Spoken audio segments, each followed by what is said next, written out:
David Robinson was sitting right where you're sitting, and he kind of took the other side. I was a little surprised. Me too. He took the other side and he said, listen, you join a team, you take what happens to the team. You're a team guy. This is what happens. You just have to live with the team element of that. Now, I get it when you're with a team, but what I don't, if this was the only option, okay, you got to take what they dish out. My problem is the school could have had other options. They could have self-imposed other things, but they chose to take the easy way out. Let's screw these kids right here, take care of the situation, and then going forward, we're going to be fine. Keep the recruiting class intact as well. We don't know if the NCAA will accept all this and say, oh, yeah, you've done enough. You've nailed these guys. You're all good. They still may add more whenever the investigation may be done. But I guess that's my issue. When you have other options and you chose this option to punish guys that weren't involved.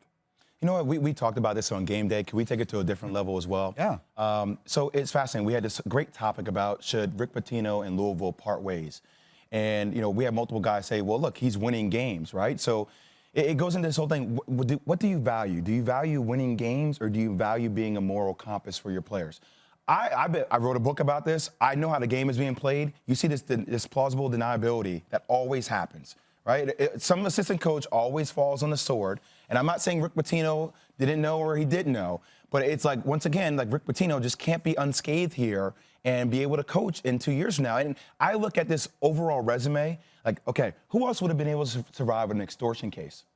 You tell me any other college coach would have been able to survive an extortion case? And then now we get to this situation again where the kids have to fall on the sword.